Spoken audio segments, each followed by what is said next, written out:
எதில் பண்ணால் best car service இருக்கும்? ஆத்தரைஸ் சர்வீஸ் சென்டரா இல்லைனா அவுட் சைடு ஒர்க் ஷாப்பா? வாங்க வீடியோக்குள்ளே போகலாம்.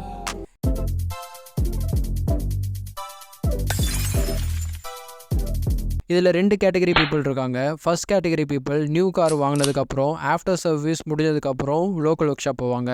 செகண்ட் கேட்டகரி பீப்புள் யூஸ் காரை வாங்கிட்டு அதுக்கப்புறம் ஒன்று ஆத்தரைஸ் சர்வீஸ் சென்டர் போவாங்க, இல்லைனா மல்டி கார் இல்லை லோக்கல் ஒர்க் ஷாப் போவாங்க.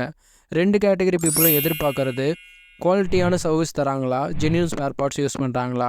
ஜென்யூன் ஸ்பேர் பார்ட்ஸுன்றது வேறு எதுவும் இல்லை, அந்த காருக்குன்னு எக்ஸாக்ட் மாடல் கம்பெனி மேனுஃபேக்சர் பண்ணித்தர ஸ்பேர் பார்ட்ஸ் தான் ஜென்யூன் ஸ்பேர் பார்ட்ஸ். இதில் எது சூஸ் பண்ணுறதுன்னு உங்களுக்கு கன்ஃபியூஷன் இருக்கும். ஆத்தரைஸ் சர்வீஸ் சென்டரா இல்லைனா லோக்கல் ஒர்க் ஷாப்பா? சரி, மோஸ்ட்லி மக்கள் எல்லாம் ஆத்தரைஸ் சர்வீஸ் சென்டர் சூஸ் பண்ணுற மெயினான ரீசனே வாரண்டி இஷ்யூ வராமல் இருக்கிறதுக்காண்டி தான். எக்ஸாம்பிள், உங்கள் காரில் ஒரு ஒயரிங் ப்ராப்ளம் வருது. அந்த ஒயரிங் ப்ராப்ளமை ஒரு லோக்கல் ஒர்க் ஷாப் பர்சன்ட்ட சரி செஞ்சிடுறீங்க. அப்போதைக்கு அந்த வண்டியும் ரன் ஆகுது. ஆஃப்டர் 1 மந்த்துக்கு அப்புறம் அதே ப்ராப்ளம் திருப்பி வருது. இப்போ நீங்கள் ஆத்தரைஸ் சர்வீஸ் சென்டர் எடுத்துகிட்டு போகிறீங்க. இப்போ அந்த வண்டியை செக் பண்ணி பார்த்துட்டு அதில் ஒரு ஸ்பேர் பார்ட்ஸ் மாற்றினா மட்டுமே வண்டி ரன் ஆகும்னு சொல்கிறாங்க. அந்த ஸ்பேர் பார்ட்ஸ் ரேட்டும் அதிகமாக இருக்குது. இப்போ அந்த வண்டியில் நீங்கள் வாரண்டி கிளைம் கண்டி கொடுக்குறீங்க. இப்போ அந்த வாரண்டி கிளைமும் வராதுன்றது சொல்லிடுறாங்க. ஏன்னா லோக்கல் ஒர்க் ஷாப்பில் ஒயரிங்கில் டேப்லாம் அடித்ததுனால அவங்களுக்கு அதனால் ஈஸியாக ஐடென்டிஃபை பண்ண முடியும் இது லோக்கல் ஒர்க் ஷாப்பில் பண்ணியிருக்காங்கன்னு. அதனால் வாரண்டி கிளைம் பண்ண மாட்டாங்க. இது வாரண்டி இஷ்யூ மட்டும் வரது பிரச்சனை இல்லை. இது மூலிமா நியூ டெக்னாலஜியும் அவங்க யூஸ் பண்ணுறனால அதுவும் ஒரு ப்ராப்ளமாக வருது. இப்போலாம் வண்டியில் எலக்ட்ரிக் ப்ளஸ் எலக்ட்ரானிக் ப்ரோக்ராம் லாங்குவேஜ்லாம் இருக்கனால இப்போது நீங்கள் ஒரு ஆத்தரைஸ் சர்வீஸ் சென்டரில் போனால் மட்டுமே அதுக்கேற்ற மாதிரி ஒரு எக்யூப்மெண்ட்ஸ் வச்சுருப்பாங்க. ப்ளஸ் கம்பெனி அந்த பர்சனுக்கு ட்ரெயின் பண்ணியிருப்பாங்க. இப்போது அவங்களால மட்டுமே அதை சர்வீஸ் பண்ண முடியும். உங்களால் ஒரு குவாலிட்டியான ஒர்க்கும் தர முடியும். நீங்கள் ஆத்தரைஸ் சர்வீஸ் சென்டரில் உங்கள் காரை கொடுக்கறதுக்கு இன்னொரு அட்வான்டேஜ் இருக்குது. ரீசேல் வேல்யூ அதிகமாகவே வரும். ஒரு எக்ஸாம்பிளுக்கு 80,000 கிலோமீட்டர் வரைக்கும் நீங்கள் ஆத்தரைஸ் சர்வீஸ் சென்டரில் மெயின்டைன் பண்ணுறீங்க.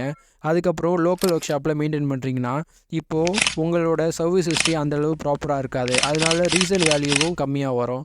ஒரு ப்ராப்பரான சர்வீஸ் ஹிஸ்ட்ரி மெயின்டைன் பண்ணுங்கள். எஸ்பெஷலி ப்ரீமியம் பிராண்டான ஆடி, பென்ஸ், BMW அது மாதிரி பிராண்டுக்கு. அதுக்குன்னு லோக்கல் ஒர்க் ஷாப்பே போக வேண்டாம்னு நான் சொல்லலை. ஒரு நல்ல ஒரு லோக்கல் ஒர்க் ஷாப்பை தேடி கண்டுபிடிங்க. உங்கள் ஏரியாவில் ஒரு நல்ல பேர் இருக்க ஒர்க் ஷாப்பாக தேடி கண்டுபிடிங்க. அந்த இதில் பார்த்திங்கன்னா ஒரு general service, oil change, filter அதெல்லாம் நீங்கள் சேஞ்ச் பண்ணிங்கன்னா வாரண்டி இஷ்யூ வராது. அது மட்டும் இல்லாமல் இந்த ரிப்பேர் ஒர்க் அப்புறம் இந்த ரீபெயின்லாம் பண்ணுறதுக்காண்டி அவங்களே ஆஃபர் தருவாங்க. அந்த டைமில் போய் நீங்கள் பண்ணுங்கள். அதனால் உங்களுக்கு பார்த்திங்கன்னா நல்ல ஒரு சாட்டிஸ்ஃபைடான ஒரு ஜாபும் உங்களுக்கு கிடைக்கும். நான் திருப்பியும் சொல்கிறது தான், ஒரு நல்ல ஒரு ரெப்புடேஷன், ஒரு நல்ல பேர் இருக்க ஒர்க் ஷாப்பாக பார்த்து தேடி கண்டுபிடிங்க. ஏன்னா ஒரு வேளை கலர் மேட்ச் ஆகலைன்னா திருப்பியும் அதே ஒர்க்கை அவங்க பண்ணி தருவாங்க. இதே ஒரு நல்ல ஒரு பேர் இல்லாத ஒர்க் ஷாப்பில் நீங்கள் போய் பண்ணிங்கன்னா அவங்க அதெல்லாம் பண்ணி தர மாட்டாங்க. ஆத்தரைஸ் சர்வீஸ் சென்டரில் ஓவர் எக்ஸ்பென்சிவாக இருக்குன்றது சில பேர் நினைக்கிறாங்க. உங்களோட இயர்லி மெயின்டெனன்ஸும் ஒரு மேஜர் ப்ராப்ளம் வரும்போது மட்டும் நீங்கள் ஆத்தரைஸ் சர்வீஸ் சென்டர் எடுத்துகிட்டு போனீங்கன்னா போதும். அதுவே உங்களுக்கு ஒரு நல்ல ஒரு சர்வீஸ் ஹிஸ்ட்ரியும் உங்களோட வெஹிக்கிளும் நல்ல ஒரு கண்டிஷனில் இருக்கும். ஒரு வேளை உங்களுக்கு ரொம்பவும் எக்ஸ்பென்சிவாக வருதுன்னு நீங்கள் நினச்சின்னா ஏற்கனவே நான் சொன்ன மாதிரி ஒரு நல்ல ஒரு ரெப்புடேஷன் இருக்க பிராண்டில் போய் நீங்கள் சர்வீஸ் பண்ணுங்கள். அதுக்குன்னு ஒரு ஸ்பெசிஃபிக் பிராண்ட் அவங்க செலக்ட் பண்ணி வச்சுருக்காங்களான்றதை பார்த்துட்டு நீங்கள் கொடுங்க.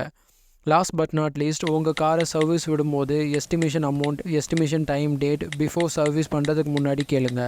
ஏன்னா ஒரு ஆத்தரைஸ் சர்வீஸ் சென்டரும் சரி, லோக்கல் ஒர்க் ஷாப்பும் சரி, அதை நீங்கள் கேட்டிங்கன்னா உங்களுக்குன்னு ஒரு ஐடியா வரும், நீங்கள் தெரிஞ்சுக்கலாம்.